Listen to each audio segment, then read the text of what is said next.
Di hari yang sunyi, kekuliahan yang seperti biasa berubah menjadi peristiwa yang tragis. Tindak pidana tertentu dalam KUHP adalah jenis kejahatan yang memiliki satu struktur, selain karena dampaknya yang luas, kita sendiri atau adanya perhatian khusus dari hukum. Tindak pidana ini biasanya diatur dalam KUHP lama dan KUHP baru atau undang-undang lain yang berbeda.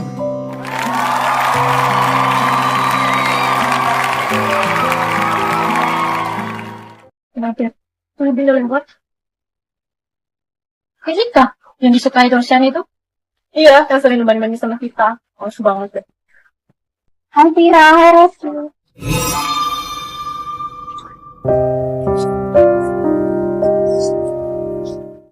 Cik, sok-sokan. Ini kah? Yang sering dibanding-banding dosen sama kita tuh. Seiring berjalannya waktu, tibalah saatnya untuk pulang. Ketika berjalan menuju parkiran, Safira dan Resti pun kaget karena motor mahal mereka tampak banyak lecet.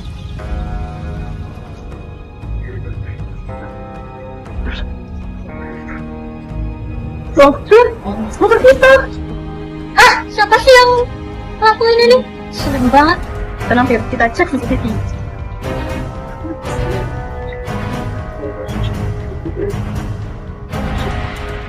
Wah, Dinda. Wah, bener-bener deh. Emang dasar gak tanggung jawab. Pulang ini bisa-bisa kita dimarahin. Itu masalahnya, aduh. Udah cukup ya ngerusak martabat kita sampai ngerusak motor kita juga. Sampai di rumah, mereka berdua dimarahin habis-habisan oleh kedua orang tuanya dan menimbulkan kebencian yang lebih mendalam terhadap Dinda. Dasar gak tahu diri. Kita cari Dinda, kasih pelajaran buat dia. Iya, biar dia terpaksa. Dinda, sini. Ada apa tuh ya? Udah ngerusak motor kita, gak mau tanggung jawab lagi. Aduh, kemarin tuh aku buru-buru, jadi langsung aku tinggal aja sih. Aku minta maaf ya. Berkatmu, aku dimarahin habis-habisan tau gak sih? Nanti rugi, ini motor mahal tau. Nanti rugi berapa sih? Nanti rugi 2 juta. Mahal banget. Aku gak punya uang segitu, 100.000 aja susah. Di luar kelihatannya baik, tapi hatinya jahat. Dasar orang gak bertanggung jawab. Hanya jangan sok-sokan. Ganti rugi. Pokoknya ganti rugi. Kecil kagak mampus, gak mau tahu. Mampu. Aku minta maaf, Fir. Aku akan ganti semuanya sampai lunas. Ampun, Fir. Bisa banget semua orang kayak gini.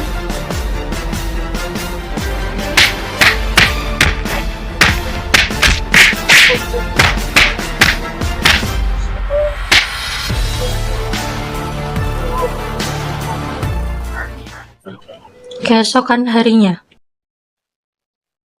Dinda, mana lu? Cepat bentang.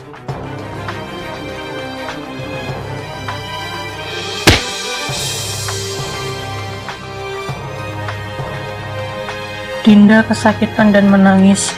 Setiap hari Dinda dianiaya oleh kedua temannya itu tanpa henti hingga dia bisa membayar ganti rugi kerusakan motor mereka.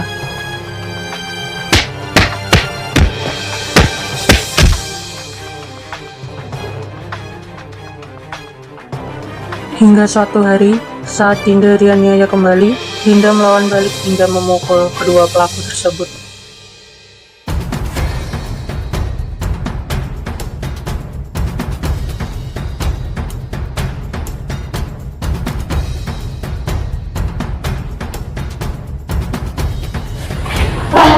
Woi, Dinda. Cukup ya kalian berdua. Sakit tahu, jangan sakitin aku lagi. Aku padain semuanya.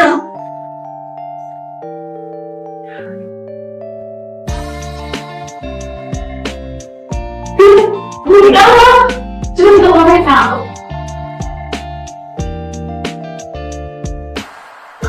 Orang tua mereka tidak terima anaknya terluka, hingga dilaporkan ke pihak kampus.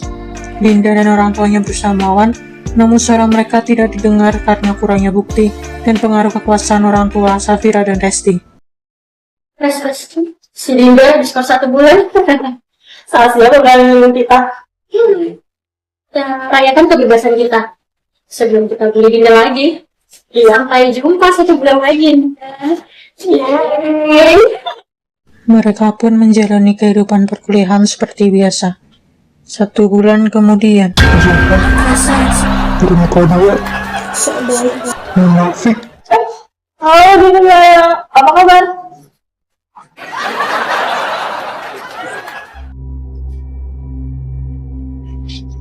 Gimana 1 bulan ini? Damai? Iya, enaknya istirahat di rumah. Kemauan cukup. Ini uangnya 2 juta udah beres kan? Jangan sakit aku lagi. Nah, gitu dong. Tapi gimana ya? Aku gak mau tuh lepasin kamu gitu aja. Udah ngukain aku, harga diriku, juga motorku. Masa lepasin kamu gitu aja sih? Gak seru dong. Iya, nggak seru dong. Dan sekarang, nggak ada lagi yang mau temenan sama kamu. Cukup, Vira. Resti apa sama kalian? Gak cukup uangnya. Keluarga aku, nama baiknya juga tercoreng karena kalian. Iya. Aku gak kuat lagi. Kenapa kalian gak bunuh aja aku? Lebih baik bunuh aja aku. Oh, itu maumu. Kali-kali kabulkan. Jangan dong, kamu bisa macam-macam. Tenang aja, ada orang tua kita. Dasar anak manja, bisanya berlindung di belakang aja, dasar pecundang. Masih bisa gitu ya kamu. Mari mau.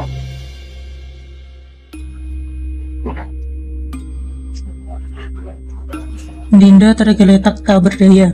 Kedua pelaku pun melarikan diri. Mereka mengira Dinda telah meninggal dunia, namun ternyata nyawanya masih dapat terselamatkan. Dengan segala kekuasaan orang tuanya, mereka tidak dijatuhi hukuman apapun. 3 bulan kemudian, tiba-tiba ada orang asing yang masuk ke rumah mereka untuk mengambil bukti-bukti kejahatan yang keluarga mereka lakukan. Siapa kamu? Sudah saatnya balas dendam. Kurang ajar.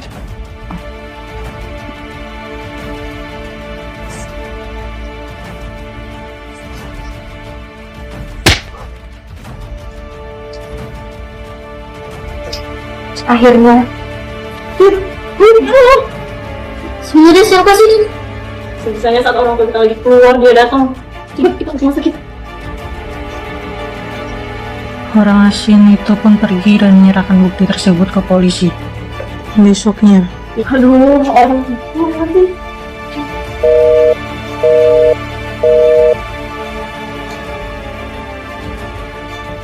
Ya, mama papa ditahan polisi. Iya, kami kesana. Kenapa sih? Nggak tahu, tapi kita disuruh ke kantor polisi. Yaudah, ayo sana. tiba hari persidangan. Putusan untuk para pelaku adalah sebagai berikut.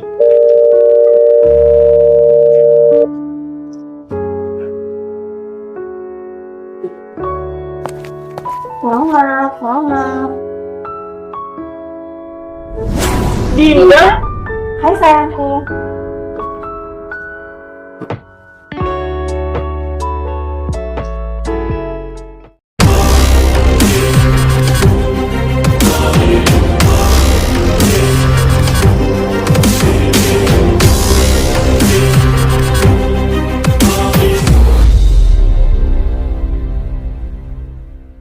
Dalam kasus ini, tindakan pidana memiliki 2 unsur utama. Yang pertama adalah unsur objektif atau actus reus, di mana pelaku melakukan penghinaan, kekerasan fisik, atau intimidasi terhadap korban. Kemudian, melakukan tindakan yang bertujuan untuk membunuh seseorang tetapi tidak berhasil. Yang kedua, unsur subjektif, atau yang disebut dengan mens rea. Di sini, pelaku memiliki niat untuk menyakiti, merendahkan, atau menakut-nakuti korban, serta memiliki niat atau kesengajaan untuk membunuh korban. Kasus ini dapat dikenakan pasal-pasal dalam KUHP lama dan baru, yaitu sebagai berikut. Yang pertama adalah penganiayaan berat dalam pasal 354 KUHP lama dan pasal 472 KUHP baru. Dalam hal ini, jika menyebabkan luka berat, dipidana karena penganiayaan berat dengan pidana penjara paling lama 8 tahun. Jika perbuatan itu menyebabkan kematian, yang bersalah dipidana dengan pidana penjara paling lama 10 tahun. Selanjutnya yang kedua, penganiayaan ringan dengan rencana.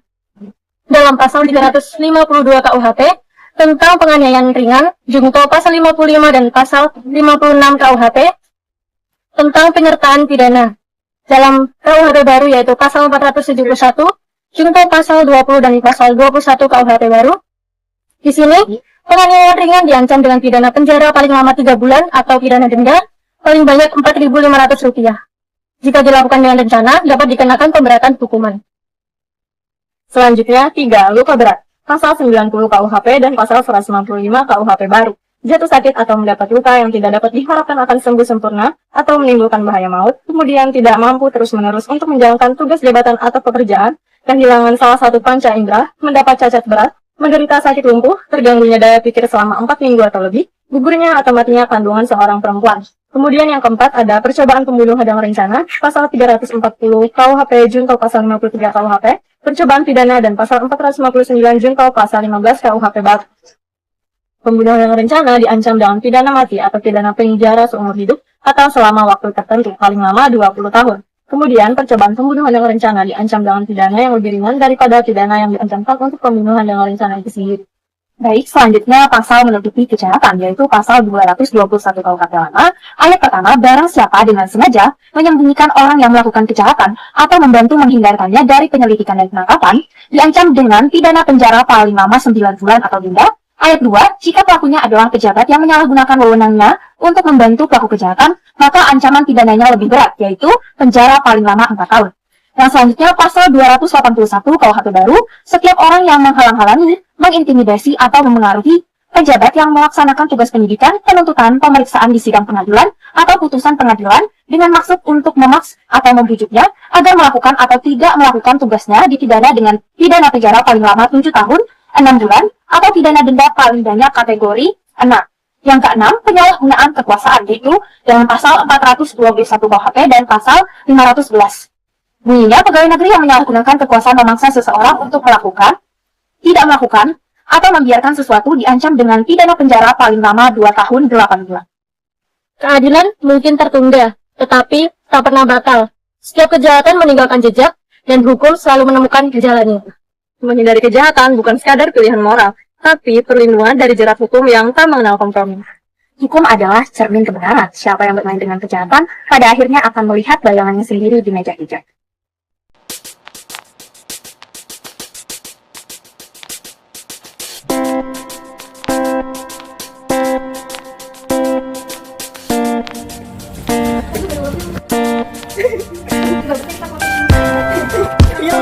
Bagus. Dan langitnya itu mana?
안녕하세요.